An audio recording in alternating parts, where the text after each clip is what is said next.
I remember the taste of iron on my tongue, not from blood but from the air itself, thick with the burnt residue of 1,000 battles I could no longer distinguish from one another. The void ship's hangar deck stretched before me, cavernous and empty except for the rows of damaged assault craft that no longer mattered.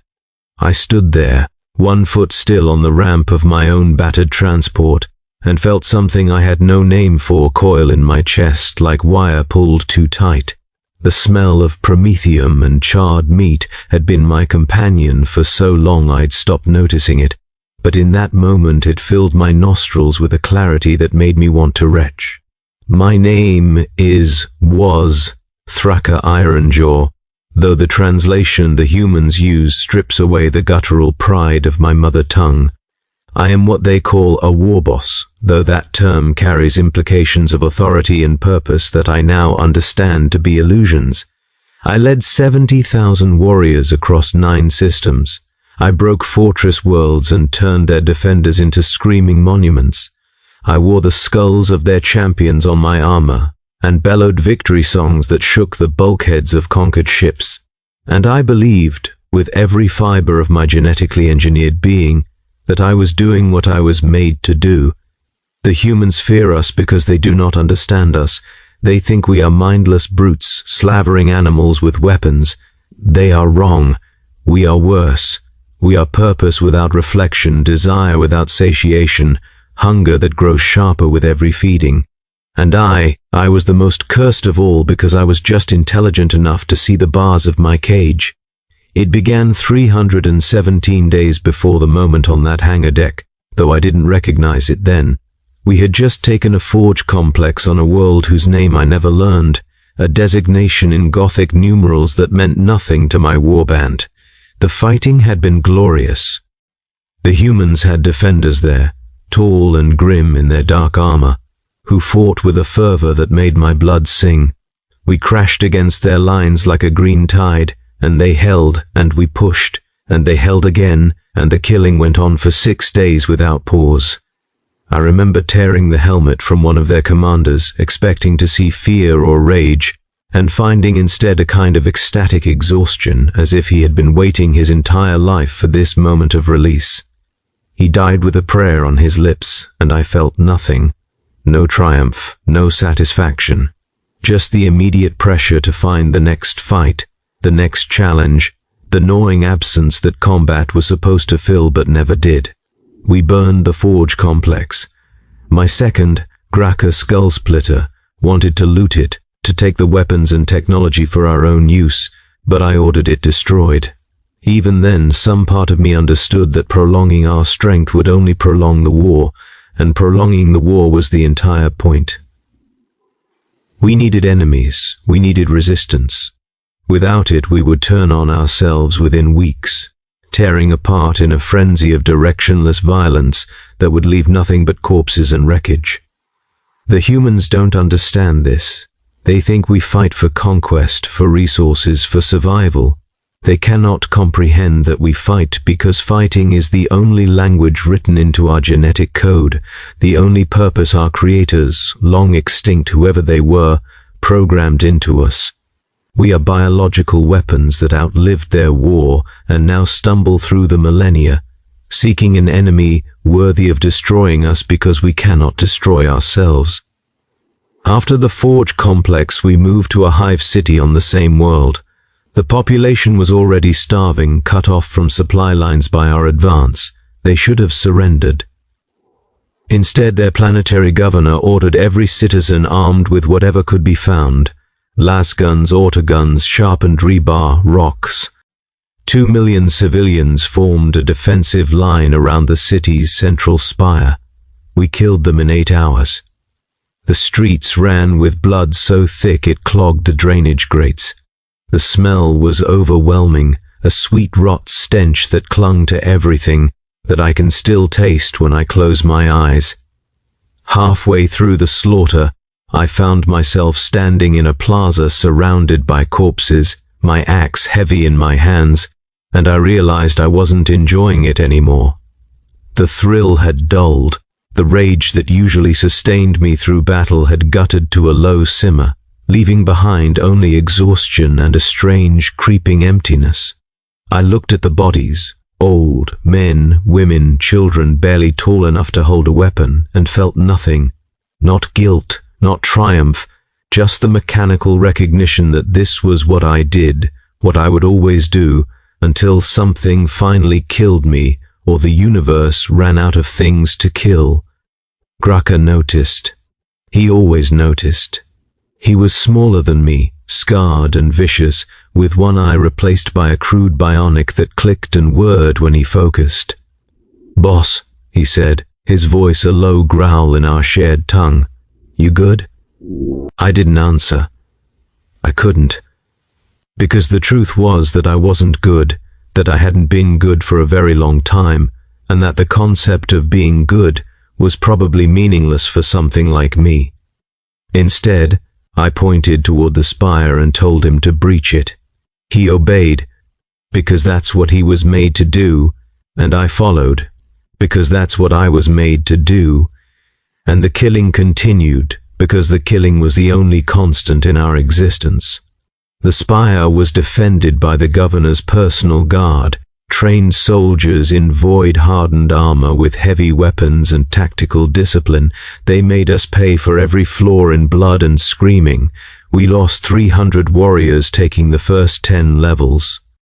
The stairwells were choke points, where their flamers could cut us down in droves, and their snipers picked off anyone who tried to find alternate routes.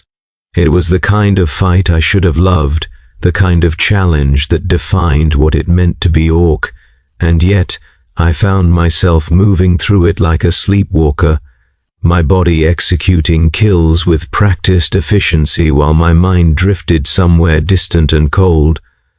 On the 47th floor we found the governor. He was an old man, gaunt and trembling, surrounded by the last of his guards. They fought to the end, every one of them, and when they were dead, the governor stood alone with a las pistol in his shaking hands. He aimed it at me. He fired. The shot went wide. I walked forward, grabbed him by the throat, and lifted him off the ground. He should have begged. He should have screamed. Instead, he started laughing, a wet, broken sound that came from somewhere deep in his chest. "You think you've won," he rasped, blood flecking his lips. "You think this matters?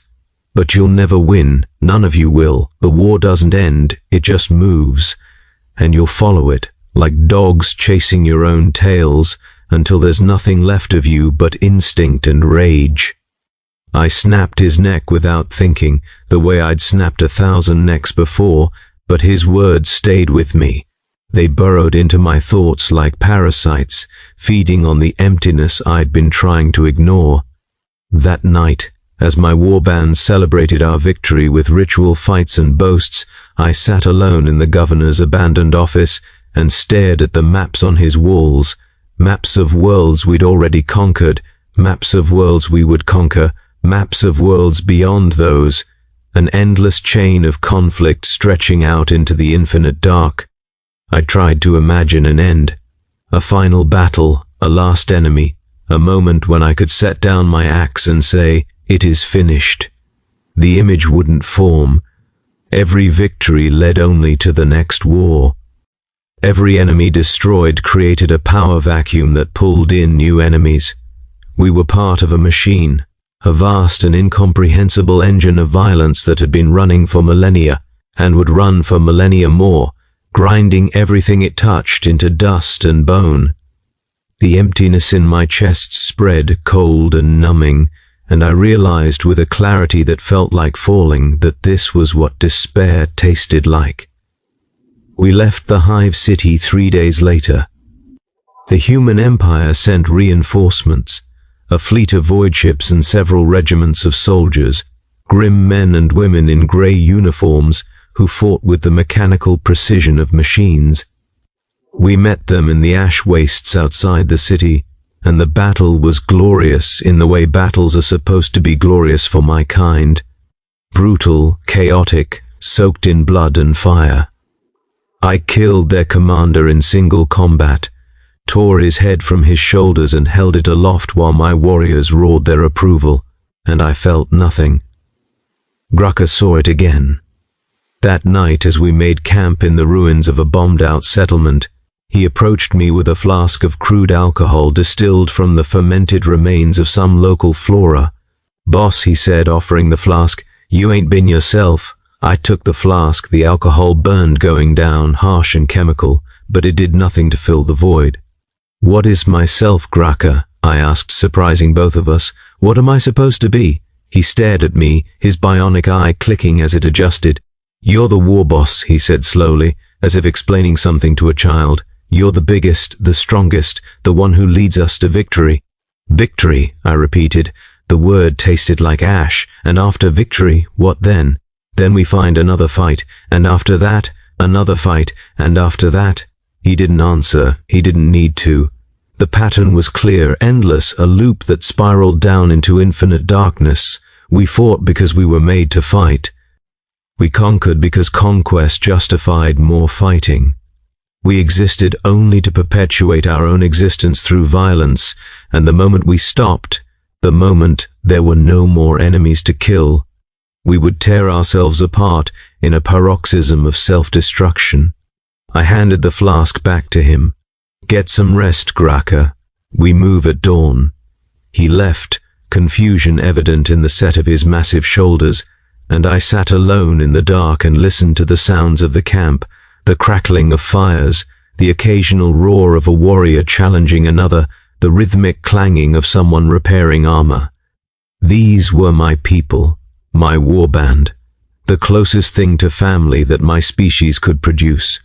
And I understood with a certainty that hollowed me out, that I would lead them to their deaths, and they would follow me gladly, because dying in battle was the only meaningful end we could aspire to. The campaign continued. We took 2 more worlds in the following months, each one a variation on the same theme: initial assault, protracted fighting, eventual victory, then the immediate search for the next target. The humans were relentless in their resistance, throwing entire armies at us with the same mechanical efficiency they applied to everything else. Their empire was vast, sprawling, held together by bureaucracy and fanaticism in equal measure. They could afford to lose worlds, to sacrifice millions, because they had millions more to replace them. We couldn't. Oh, we bred fast. Our biology ensured that every battle seeded the ground with spores that would eventually grow into new warriors. But those warriors took time to mature, time to develop the crude culture and combat instincts that made them effective. And in the meantime, we bled. Every assault cost us warriors we couldn't immediately replace. Every victory was Pyrrhic, bought with blood we might need for the next battle. I started to see the pattern, the terrible arithmetic of endless war. The humans could outlast us through sheer attrition, grinding us down over decades or centuries until we were too weak to continue. But they wouldn't. They couldn't allow us to simply dissipate. Because we served a purpose in their empire's ecosystem, we were the external threat that justified their military expenditures, the monster in the dark that kept their populations obedient and their armies funded. If we ceased to exist, the empire would turn inward, devouring itself in civil wars and power struggles. We were part of the machine. We had always been part of the machine, and the machine would not let us stop. The moment on the hangar deck came after we'd taken a fortress monastery on a dead world.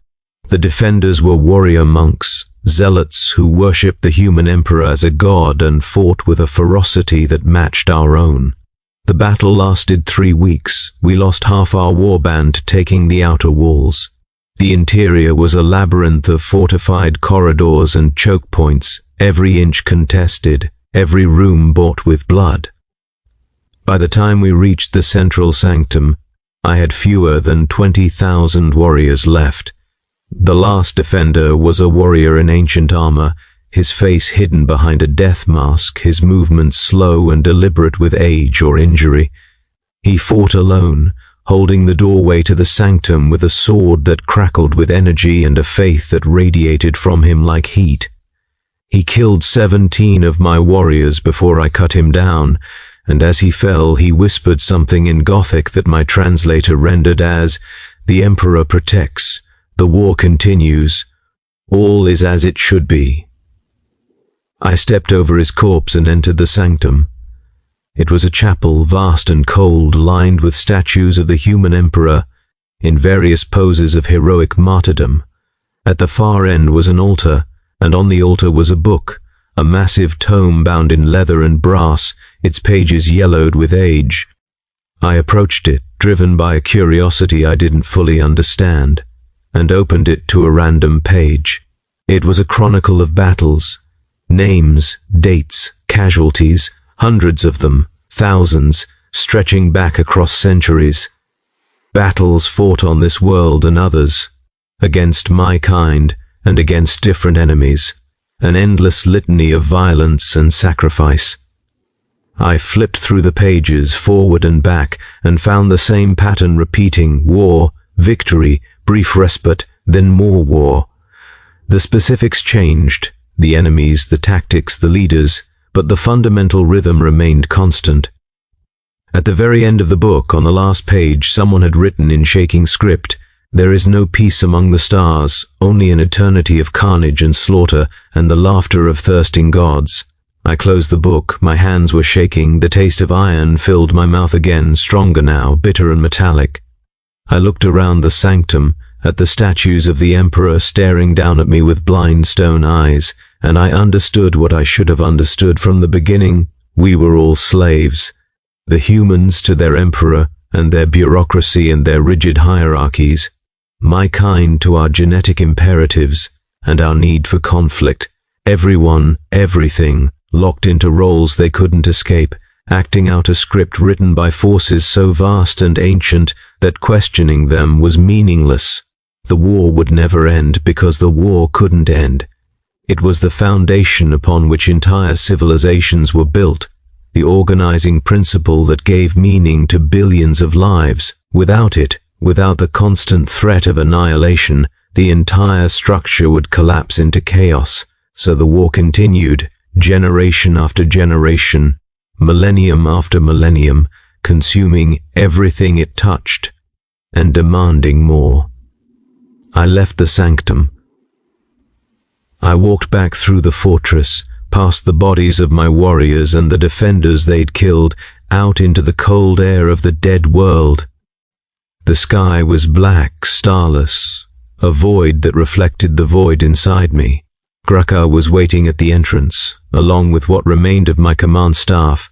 They looked at me expectantly, waiting for orders, for direction, for the thing I was supposed to give them. "We go to the ships," I said. My voice sounded distant, not my own. "We leave this place." "Where to, boss?" Graka asked. I wanted to say nowhere, we're done, the war is over. But the words wouldn't come. Instead, I said, "Find me another fight. Somewhere with strong enemies, somewhere worth the blood." They cheered because that's what they were made to do, and I stood there among them, hollow and numb, and understood that I would keep leading them to war after war after war until we were all dead or the universe ran out of things to kill. There was no other choice. There had never been another choice. That was when I found myself on the hangar deck of the void ship, staring at the damaged assault craft and tasting iron. That was when the full weight of realization crashed down on me like a collapsing hab block. I had thought, in my arrogance, that I was a leader, that I was shaping the destiny of my warband and carving out a place for us in the galaxy. But I was just a cog in the machine, a piece of biological programming executing its function without will or agency. Graka found me there an hour later. He didn't say anything, just stood beside me, his bionic eye clicking softly in the silence. After a while he spoke. "You gonna tell me what's wrong?" "Nothing's wrong," I said. "Everything's exactly as it should be. That's the problem. I don't understand. I know. That's why you're still happy." He processed that, his scarred face screwing up in concentration. "You saying ignorance is better? I'm saying we don't have a choice either way." We stood in silence for a long time. Around us the void ship hummed with activity as my warriors prepared for the next campaign. The navigators had found a promising target, A cardinal world with a massive cathedral city and a population in the billions, defended by zealots who would fight to the last. It would be glorious, it would be brutal, it would mean absolutely nothing. "Boss," Graka said finally, "even if the war don't end, even if we keep fighting till we all die, ain't that enough? Ain't that what we're for?" "Is it enough for you?" I asked. He thought about it. "Yeah," he said. "Yeah, it is. I like fighting, I like the rush, the challenge, the satisfaction of crushing something strong. Don't need more than that. Then you're lucky. And you ain't?" I didn't answer. How could I explain that I'd seen too much, understood too clearly the futility of our existence, that every victory felt like another link in a chain dragging me down into darkness, that I would trade every skull on my armor, every triumph of my career for just one moment of genuine purpose that wasn't dictated by genetic imperative? Instead, I said, "Get everyone ready. We launch in 6 hours." He saluted, a gesture he'd picked up from watching human military personnel, and walked away. I remained on the deck, staring at nothing, feeling the weight of eternity pressed down on me. The taste of iron lingered. We attacked the cardinal world 17 days later. The assault was everything I'd promised my warriors, brutal, chaotic, soaked in blood and fire. The defenders were fanatics, burning with religious fervor, and they met us with a fury that would have made me proud in another life. We crashed against their cathedral city like a tidal wave, and they held, and we pushed harder, and they held again, and the killing went on for days without pause. I fought at the front, my axe rising and falling with mechanical precision, cutting through armor and bone with equal ease. I killed hundreds. I led charges that broke enemy lines and shattered defensive positions. I did everything a warboss was supposed to do, and the entire time I felt like I was watching myself from somewhere distant and cold, a passenger in my own body, going through motions I'd performed 1,000 times before. On the 5th day, we breached the cathedral. It was a massive structure, towering spires that reached toward the sky like accusing fingers, walls thick enough to resist orbital bombardment. Inside was a labyrinth of chapels and prayer halls, each one defended by zealots who sang hymns as they died. The acoustics made their voices echo and overlap, creating a haunting cacophony that filled the corridors with spectral sound. We pushed deeper, floor by floor, room by room. The defenders fought with desperation that bordered on madness, throwing themselves at us with improvised weapons when their ammunition ran out. Some of them were children barely old enough to hold a rifle, their eyes wide with terror and faith in equal measure. I killed them without hesitation, because that's what the situation demanded, and each death added another layer of frost to the ice spreading through my chest. At the heart of the cathedral was a shrine, a massive chamber dominated by a golden statue of the human emperor, his face stern and unforgiving, his outstretched hands holding a sword and a book. Before the statue knelt a priest, an old woman in tattered robes, her lips moving in silent prayer. She didn't look up as we entered, didn't acknowledge our presence, just continued praying with a focus that seemed to exclude the entire universe. Graka raised his weapon. I stopped him with a gesture, approached the woman and stood over her. She finished her prayer, crossed herself in the human fashion, and finally looked up at me. Her eyes were calm, resigned, touched with something that might have been pity.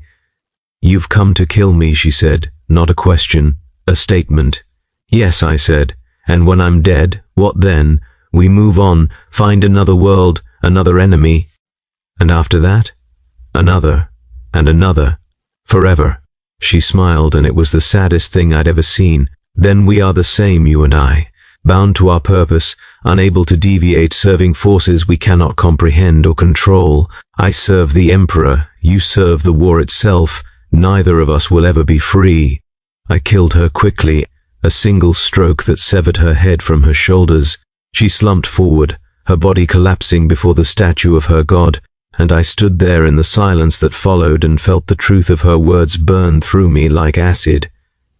We took the cardinal world, we slaughtered the population, tore down the cathedral, and moved on to the next target, and the next, and the next. The campaign continued for another 8 months, and with each victory the emptiness inside me grew wider and deeper, until I could feel it hollowing me out, leaving behind nothing but the genetic imperatives that drove me forward. I stopped speaking to my warriors except to give orders. I stopped participating in the ritual challenges and boasts that were supposed to maintain hierarchy and morale. I functioned because functioning was all I had left, but the joy, such as it was, had drained away completely, leaving behind only the mechanical execution of my purpose. Grucker noticed, but he didn't try to talk to me about it again. None of them did. They sensed that something had broken inside their warboss, but they didn't have the framework to understand it, and they were too caught up in their own existence to care deeply. They fought because fighting was what they did. They followed because I was the biggest and strongest. The question of meaning never entered their minds. I envied them. The end, when it came, was almost anticlimactic. We attacked a fortress world, heavily defended, and encountered resistance that was beyond even our considerable capabilities. The humans had brought in reinforcements, towering war machines piloted by dead men entombed in metal sarcophagi, giants in power armor, who fought with the skill of veterans and the conviction of zealots. We threw ourselves at them for 3 days, and they cut us down like wheat before a scythe. On the 3rd day, I found myself surrounded, my warband shattered, my command staff dead or dying around me. One of the giants approached, his armor scarred and dented but still functional, a massive hammer in his hands that crackled with energy. He looked down at me, his helmeted face unreadable, and I waited for the blow that would end it. It didn't come. Instead he spoke, his voice filtered through external speakers, deep and resonant. "You fought well, Xenos. Die with honor." "Honor," I said and laughed. A bitter, broken sound that startled even me. There's no honor in this, no meaning, just blood and ash and the endless repetition of violence that serves no purpose except to perpetuate itself. You think you're fighting for something, you think your emperor and your empire matter, but you're just part of the machine, same as me, grinding forward into eternity. He paused. For a moment I thought I'd reached him, penetrated the layers of conditioning and fanaticism to touch something human underneath. Then he raised his hammer. "The Emperor protects," he said. "The war continues," I replied. The hammer fell, but I didn't die, not then, not cleanly. The blow shattered my body, broke bones and ruptured organs, but my biology, the same cursed biology that made me what I was, kept me alive, kept me conscious, kept me aware. I lay in the mud and ash, unable to move, listening to the sounds of battle fade as the humans mopped up the last of my warriors. Grucker found me hours later. He was barely alive himself, half his body burned away by flamers, his bionic eye shattered. He crawled through the mud to reach me, leaving a trail of blood behind him.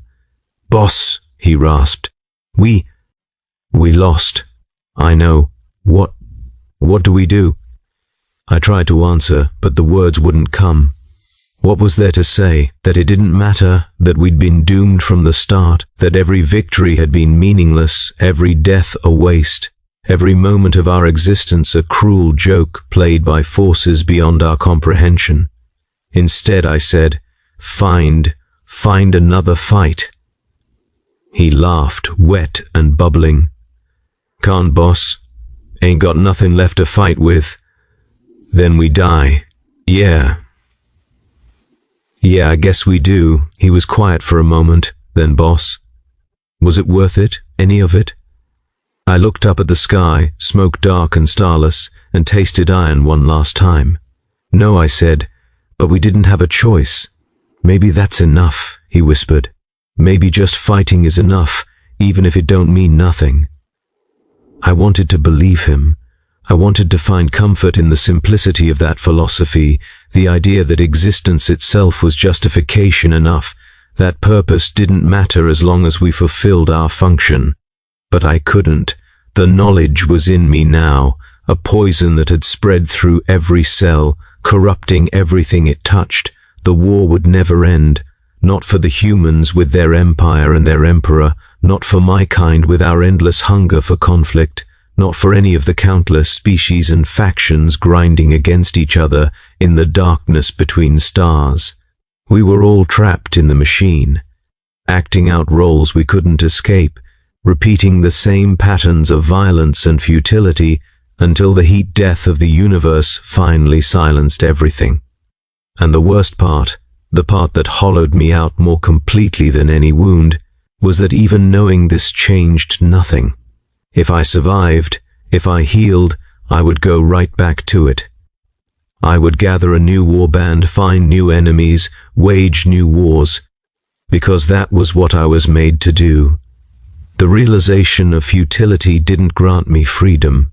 It just added another layer of suffering to an existence already defined by it.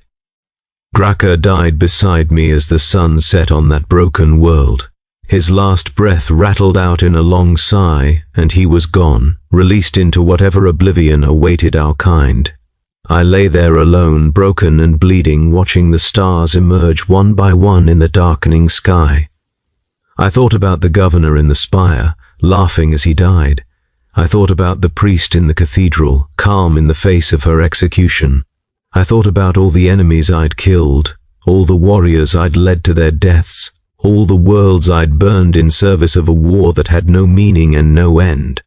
The taste of iron was gone now, replaced by copper and salt and the sweet rot smell of my own dying body. I closed my eyes. I waited for the end. It didn't come. My biology wouldn't let it.